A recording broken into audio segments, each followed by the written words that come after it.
regarding the recent BRICS summit, one of its most widely reported results was the expansion of by 6 new members joining at the beginning of next year. What do you think these new members bring to the table? And since 4 of them are from the Middle East, including previously sworn enemies Iran and Saudi Arabia, what is the geopolitical significance for the Middle East? Well, firstly, BRICS expansion was one of the key outcomes of the 15 BRICS summit in Johannesburg. As you'll recall that last year at the virtual summit held under China's chairship, there was a decision by leaders to look into a question of expansion. And of course, it was expected that this summit would respond to the leaders' call to the issue of expansion. And the leaders did take a decision in this regard. Now, of course, in order for us to have considered expansion, we had to first finalize the mandate given to Sherpas by the leaders at last year's summit, where they tasked Sherpas to work out guiding principles, standard criteria, and procedure for expansion. So this document was adopted by consensus and referred to the foreign ministers, who then could look into the question of which countries. As you know, there were 22 countries that formally approached BRICS member states to become members. Now, the leaders applied themselves to this and had an in-depth discussion that lasted several hours at the BRICS retreat on the evening of the 22nd of August in Johannesburg. And I think it's important to note that of the 6 countries, there is an important geographical spread. We have an additional country from Latin America in the form of Argentina. We have 2 African countries. Egypt, as far as Africa is concerned, Egypt is an African country. And we regard Egypt as part of the African Union. It's an African Union member. We do not see it as being an Arab country. It is an Arab country, but it's an African country in the first instance, and of course, Ethiopia. Then we have 3 countries from West Asia, Saudi Arabia, UAE, and Iran. I think this is a good balance, given that we have a country from South Asia in the form of India and China from Northeast Asia. So you have an excellent spread, geographical spread from nearly all of the regions of the world pertaining to the developing world. So I think this is an important addition in terms of geographical balance to the BRICS family. Now, if you look at the collective weight of these countries, collectively, we will now account for 46% of the global population, as against the 42% that we were. Important African country in terms of being the only African country that was not colonized. Secondly, it is a seat of the African Union, so it's a very important country that houses the African Union. But in its own right, Ethiopia is an ancient culture, ancient civilization. So it brings all of that into the BRICS family. Now, if you look at Western Asia, all 3 countries are important. Saudi Arabia, Iran are very important countries in the region. They are the regional leaders, the largest nations. Saudi Arabia, about 38 million, and Iran, over 80 million people. Likewise, the UAE may be a small country, but it is a very pivotal country in Western Asia. In fact, it is one of the remarkable countries that have progressed from being just a mere fishing village in the 70s, today being one of the most dynamic countries. It is the 2nd largest GDP among Gulf countries, second to Saudi Arabia, and one of the most cosmopolitan countries in the region. So each of these countries bring in an additional dimension in enriching BRICS, not just in terms of trade, in terms of GDP, in terms of technologies, in terms of the peoples, the diversity of the cultures, the civilizations, and the richness they bring into the BRICS family. So from a multi-dimensional point of view, you have greater diversity, greater weightage, and of course, all three West Asian countries are very rich in terms of fossil fuels, especially oil and gas, and in addition to Egypt as well, and Russia and Brazil, BRICS will account for over 40% of global fossil fuel reserves, and this is also highly significant. So continuing on the Middle East in particular, do you view this just in terms of regional diversification and greater economic weight, or is there another dimension to the focus on the Middle East of this year's expansion? Especially as over the past few months, there's been a lot of discussion about reduced US influence in the region, especially after China brokered the Saudi Arabia and Iran rapprochement. Well, I think Western Asia has always been a very important strategic region in the world, given its geopolitical location, in terms of also its rich deposits of oil and gas. That is why you have had a deep focus on this region, especially from Western countries. But these countries also want to diversify and have stronger relations with the global South. And I think the intervention of China earlier this year in bringing rapprochement between Saudi Arabia and Iran was a major development in the region. And that rapprochement has had a ripple effect in terms of normalizing relations between countries of the region. And we have seen normalization of relations amongst the Gulf countries with Iran, and also the normalization just this week. Iran and Saudi Arabia exchange ambassadors, and I think that's a very positive development, not just for the two countries, but for the region as a whole. And I think also for the global geopolitical and geosecurity situation. This is a positive development where you can have peace in a region that has been fraught with major difficulties. And I think Iran, we've always maintained that Iran and Saudi Arabia hold the key to peace in the region. And as long as they were not speaking to each other and there were tensions between them, the region as a whole suffered. So you can see that with the rapprochement, countries are now starting to exchange high-level delegations, embassies are being opened, normalization of relations, and there's greater opportunity for peace and development in the region. So I think this has been a very positive development. Now, having both of them as part of the BRICS family is also a positive development, because it will give them a further opportunity, a further platform to interact with each other on a regular basis, being part of the BRICS family. So I think it was indeed a very positive development for the BRICS leaders to invite both these countries together with the UAE, recognizing the strategic significance of this region. And also remember, all three of these countries applied to become BRICS members. So they saw the value in associating with BRICS, and they see that their future is tied with the future development of BRICS, and they can contribute significantly to the future development of BRICS. How do you think the introduction of new members into BRICS will be continued in the coming years?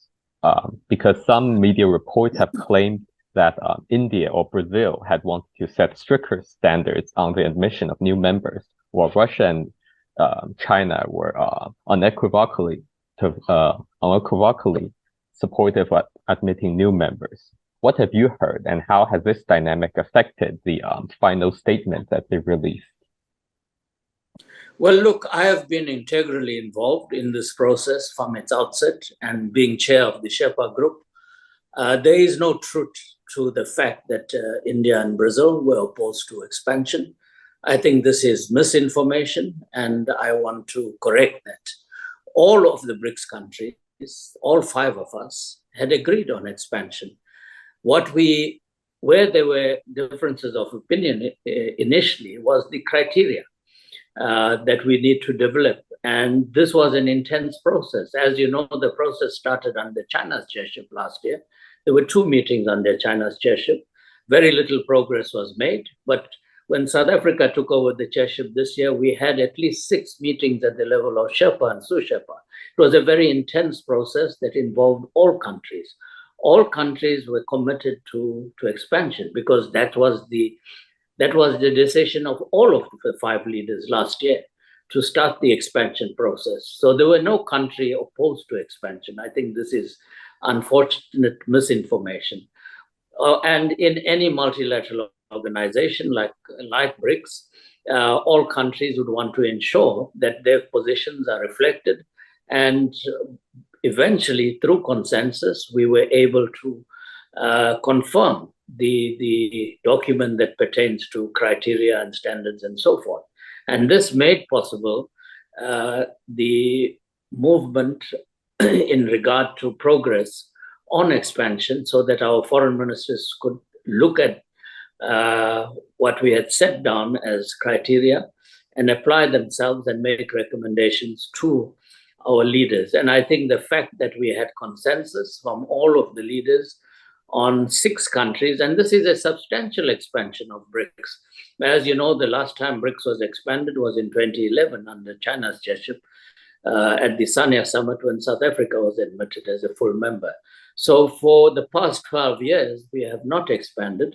We did try to look at expansion in 2018 under South Africa's chairship. We put that as an agenda item, but leaders felt at that stage we needed to consolidate further the cooperation between the 5 of us before we embark on expansion. So expansion was put again on the table under China's chairship, and we worked as a collective, and I believe there was a very positive outcome in terms of us being able to announce the new members. And expansion is an ongoing process. If you look at any multilateral organization, the EU started with 6 members in 1957. Today, there are 27 members. They have gone through various phases of expansion. The same with ASEAN, that started in 1967 with 5 members. Today, ASEAN is 10. And there's a possibility they'll move to 11 members. This Shanghai Cooperation Organization started with 5 members, and today they are about 9 members. So this is normally in any organization that is progressive and also inclusive. And I think you will continue to see many countries will continue to knock on the door of BRICS to say they want to become full members. And we are mindful of this fact that out of the 22 countries, we were only able to admit 6. And as President Ramaphosa announced at the summit, that this is the first phase of expansion. He used that term very pointedly. He didn't say that expansion is closed. He said this is the first phase of expansion.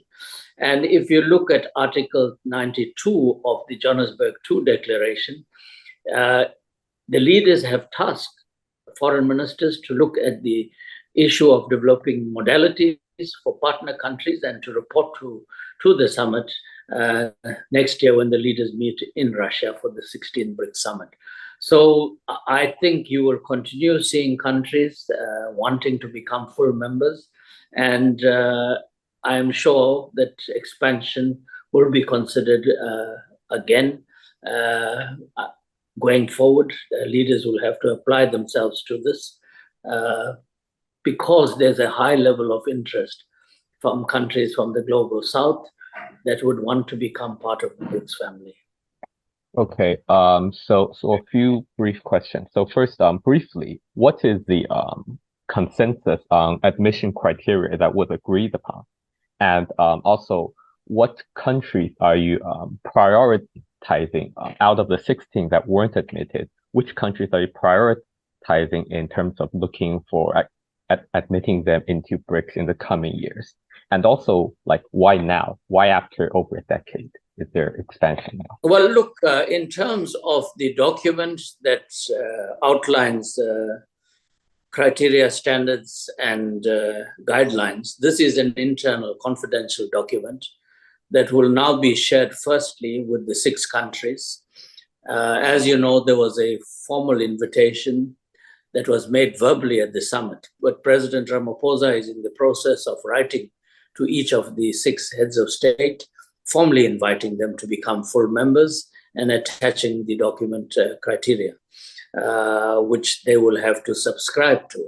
Now, I can very broadly say that in choosing the 6 members, we were careful to make sure that they also subscribe to the vision and principles that BRICS stand for in creating a more equitable world, in supporting reform of the global governance architecture, the political, security, financial, economic, the commitment to upholding multilateralism, rejecting unilateralism, and of course, commitment to upholding international law. And of course, these are some of the very key tenets that BRICS have subscribed to since its inception. So it's important that the new members also fit into this ethos that governs and guides BRICS cooperation.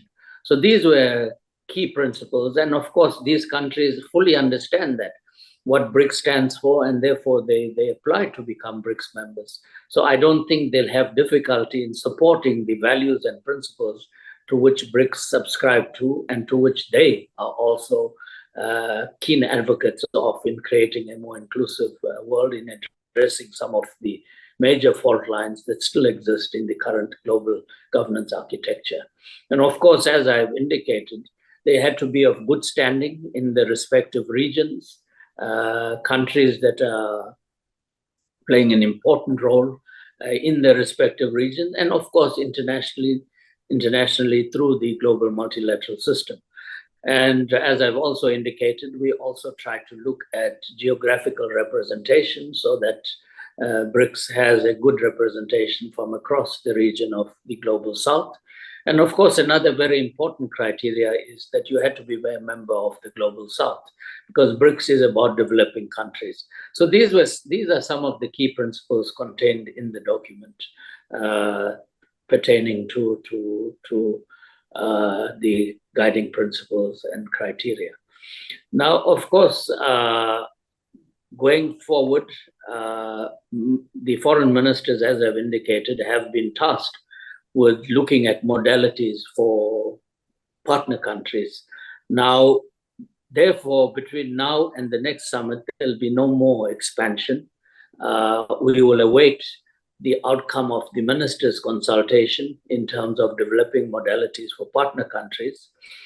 Because when we met as Sherpas, we had proposed a modality that first looked at countries becoming full members, like the 6 now that have been invited, will become full members with equal standing as the existing 5 members of BRICS. But at the same time, we proposed that we should also have a modality looking at partner countries, countries that are very keen to have an association with BRICS, but may not want to be full members.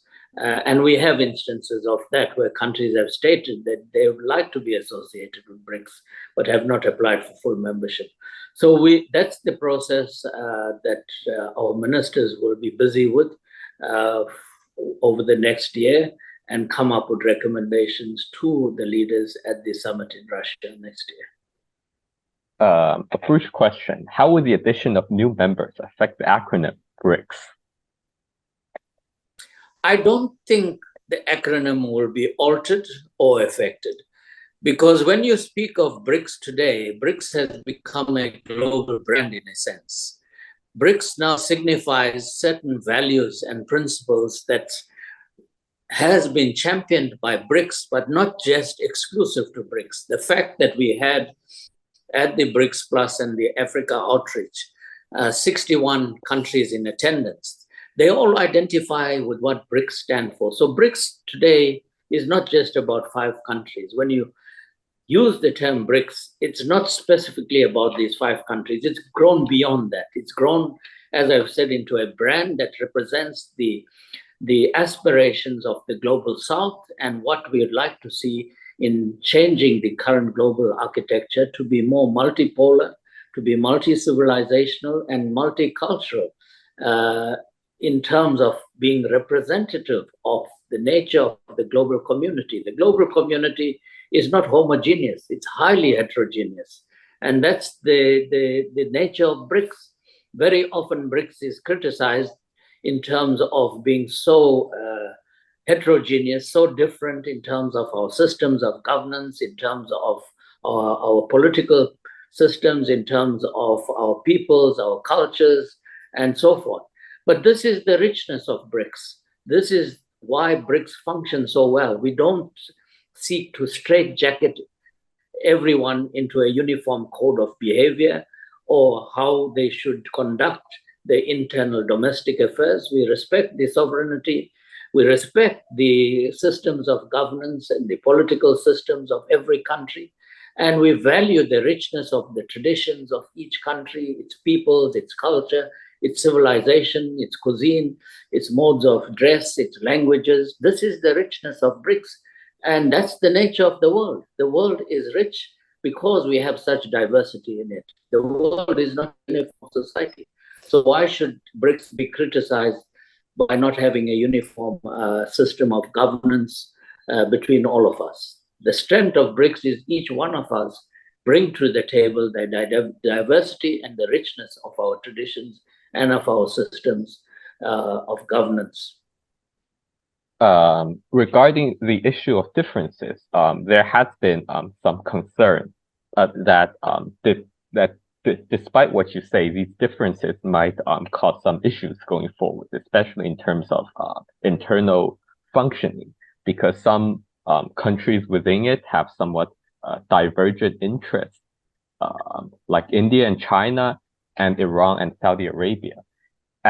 And at the same time, political changes in other countries like Brazil with President Bolsonaro previously, as well as potentially Argentina with a far-right advocate of full dollarization, potentially becoming elected in a few months, which leads to fluctuations in their level of engagement with BRICS.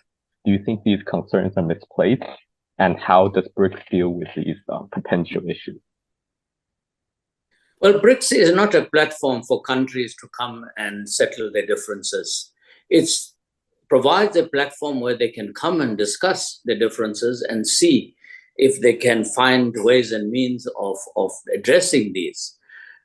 BRICS is a consensus-based organization. Yes, there are differences between countries. There are tensions between countries. This is normal. It's not unique to the BRICS family. You find this in a large number of multilateral and regional organizations. The European Union have its own challenges in terms of differences with regard to the Russia-Ukraine conflict, for example, and the way some of the Eastern European countries relate to it as against Western European countries.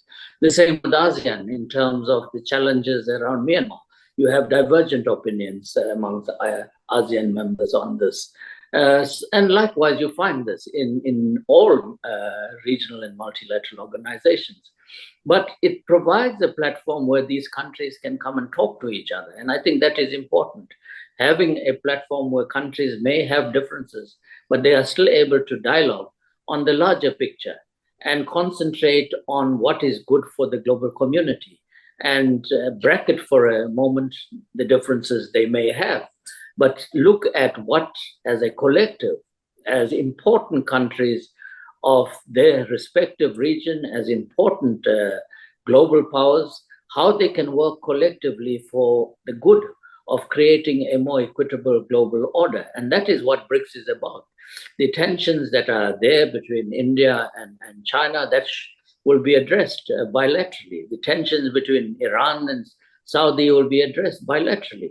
But that doesn't prevent these countries from cooperating on other major global issues, like reform of the global multilateral system, like addressing issues of climate change, like addressing the current challenges we face in terms of the pandemic, the challenges we face in terms of food security, in terms of energy security, And these are key challenges that impact on all of us.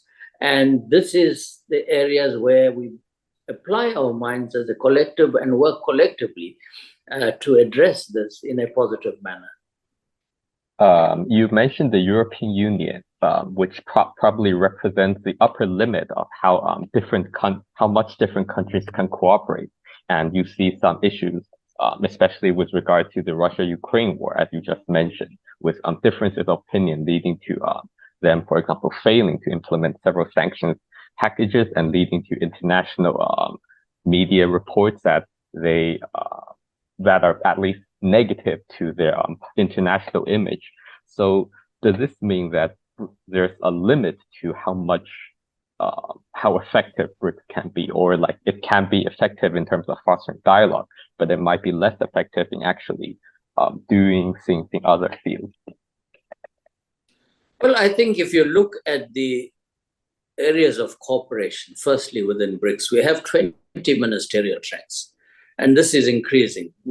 As I've said, by the time we complete our chairship, we would have hosted close to 200 meetings. Now, the measure of success of our cooperation is not in terms of the number of meetings we host, but the substantive outcome of these meetings. Now, if you look at all of these major tracks, there are substantive outcomes. I mean, if you look at science, technology, and innovation track, there is over 200 joint research projects that is currently undertaken by our scientists, by our academics, and also students, because we have the Young Scientists Forum. I'm just using that as a typical example. The same can be said in each of these ministerial tracks. There's substantive cooperation for the benefit of the BRICS countries. So I think that's the value that BRICS brings. The success of BRICS must be measured on the practical value it brings to the lives of our people. It must be able to address issues of poverty and underdevelopment. It must address issues of food insecurity, debt relief. These are all issues that have been spoken about by our leaders. In terms of, there was a big issue in terms of local currency, and that's why if you look at Article 45 of the declaration, the leaders have tasked finance ministers or central bank governors to look at the issue of local currency, payment instruments and platforms, and to report at the next summit, because we are looking at diverse ways of how we conduct our business, our trade, and our financial interaction on the global stage, and not being dependent on one or two currencies to our disadvantage. Now, these are major issues, and BRICS has been a catalyst. China has created its own payment platform. India has done the same. Russia has done the same, because all of the countries of the global south are very anxious. Because of unilateral sanctions, where funds are frozen, they don't have access to their money, as is the case with Russia and Iran. And we are looking at becoming more independent and not being held hostage by one or two countries that apply unilateral sanctions not recognized by any of the BRICS countries, sanctions not recognized by the United Nations as being the only body that has the task of looking at international sanctions, the Security Council. So therefore, BRICS are able to do practical things. And today, the use of local currencies has gone beyond BRICS. A large number of countries, Africa included, are looking at deepening trade in local currency, borrowing in local currency. The new development bank, as you know, has taken a decision that it will increase lending from its current 20% to 30% by 2026 in local currency. They floated the second bond in local currency amongst member states, having floated several bonds on the Chinese yuan market. They've done so now last month on the South African rand market. And that bond was oversubscribed. They had set a ceiling of 1 billion rands, but they increased it to 1.5 billion because of the intake by people buying these bonds, and they can see that these are bonds that will grow positively given the track record of the new development bank. And this is good news for South Africa, because we can start borrowing in rand terms and save a lot of funds in terms of dollar fluctuation and conversion costs and so forth. And the African Union has taken a decision that in order to facilitate the free trade agreement, countries should deepen trade in local currency, and that's why they have floated, the Afro-Exim Bank has floated the Pan-African Payment and Settlement System. About 10 central banks and over 20 commercial banks have subscribed to this instrument, which is expected to save Africa over $5 billion annually in terms of trade costs. So you can see that BRICS is a catalyst for change on the global front on a number of areas. And this is just one example I'm sharing with you, the repercussions in terms of deepening trade in local currencies and not being dependent on the dollar or the euro only. And including our payment systems, that we are not just dependent on the SWIFT system. As I've said, all of the major BRICS countries are now creating their own payment platforms. So in a recent interview with Bloomberg, you said that there's an unfortunate narrative being developed that BRICS is anti-West, that BRICS was created as a competition to the G7 or global North, and that is incorrect. Do you think that your view is shared by all BRICS members, especially as Iran said after it joined BRICS, that it joining BRICS signifies growing opposition to U.S. unilateralism, and Russia has also made some references to BRICS as a platform for an anti-U.S. agenda? No, that's not correct. All five of us are unanimous that BRICS is not an anti-West organization. BRICS is an entity that focuses on ourselves, firstly, and secondly, on the global south, and thirdly, in terms of collectively addressing the global challenges and working in partnership with all those that seek to work with us, that share our values, that share our vision in terms of what we would like to see in addressing the global challenges. And that is why you had the Secretary General Antonio Guterres also addressing the BRICS summit, and he stated that the global north must do more to address the frustrations of the global south. The global south that forms 85% plus of the global population are still being marginalized, are still outliers in terms of major global decision-making. Now, also to show you that BRICS, we are 5 partners, and with the addition of the 6, there are 2 additional G20 members. So we will be 7 G20 members in the G20, just as you have G7 as 7 G20 members. So between G7 and BRICS, we would be 14 of the 19 countries that make up the G20, with the EU being the 20th. And hopefully, after the summit this weekend in India, the African Union will become a full BRICS member. And I think that also would be a major, major boost for the global south. Because in this day and age, why just the European Union as a full member of the G20? The African Union is bigger, 55 countries, 1.4 billion, as against less than 600 million people in the European Union and 27 countries. But because it's a developed Western country, you are then given prime place in the G20 and not Africa. And that's why we are saying that BRICS is about championing the cause of Africa, and it is BRICS countries that are pushing for the African Union to become a full member. We've started this process. South Africa has been calling for this, and BRICS countries have been supporting this. Fortunately, now the countries of the global north are also supporting this. So we will work with the global north, who share our vision and values to create a more equitable world, and not to continue as hegemons, dominating the global agenda and determining how the rest of the world should function and what is in our best interest. We are today, collectively, as I've said, population-wise, the majority. And in terms of global GDP, some of your fastest growing economies are still on the global south. India and China are growing at 5-6% plus. Several of the African countries are growing at an accelerated pace. The USA is growing at about 1.6%. Most of the European countries are growing under 1%, some even into negative growth. So we are the engine of growth, and therefore BRICS is saying we will be at the forefront in shaping the new global architecture, and we will work with all parties, the North and the South, but those that share our vision and aspire to create a more equitable world. You are an Indian South Africa. a group that is frequently overlooked by international observers of South Africa despite numbering over 1 million. Many have described your community as fitting awkwardly into modern-day South Africa, where a number of political leaders have described politics as being controlled mostly by the black population and the economy mostly by the white minority. Is this somewhat similar to the Chinese community there? And how can South Africa fully live up to its potential as a rainbow nation?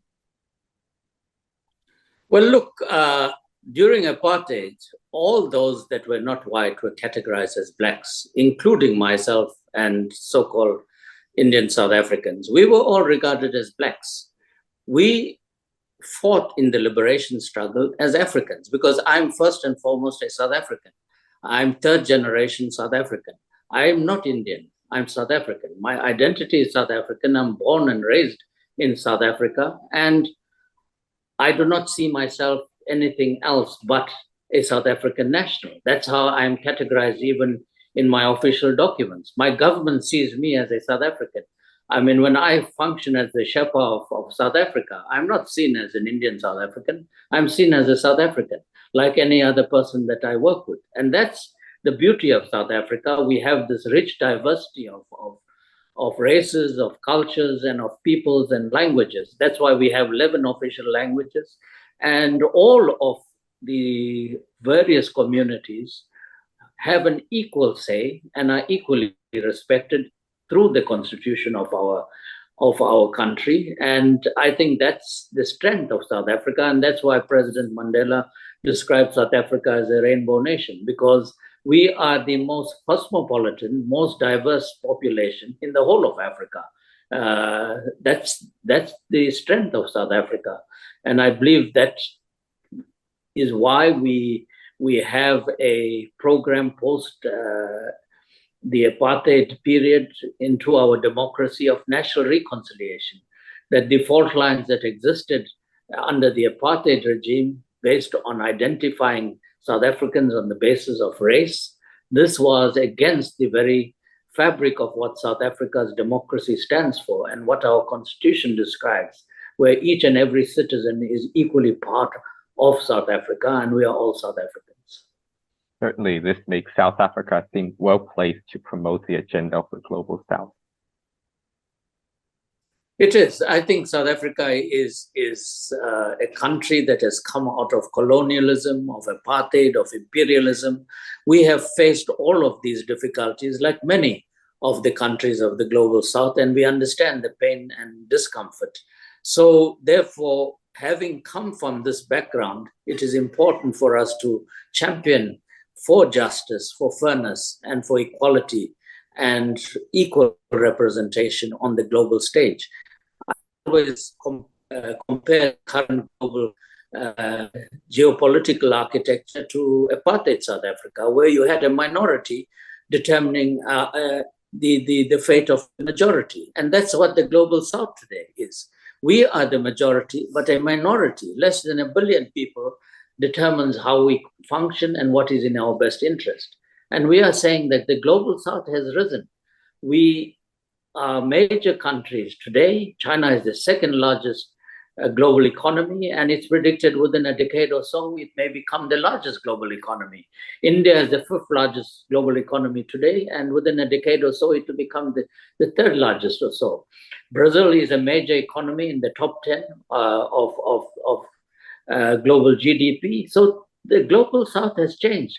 Many countries of the Global South are bigger than the G7 today in terms of the economies, in terms of the GDP, in terms of the standard of living, in terms of technology, new science, technology, innovation, leaders in terms of this. So you can't speak of the Global South as being poor and marginalized anymore. And that is why BRICS is there to champion change for the better, not relegating any community to the margins. Both North and South, we need to coexist and work together. And that's why President Xi speaks of a community of shared future for mankind. It's precisely the same principle, that we have a shared future, a future where all of us must have equal stake in determining how this future is shaped and how we live side by side in peace and harmony, working collectively for prosperity for all.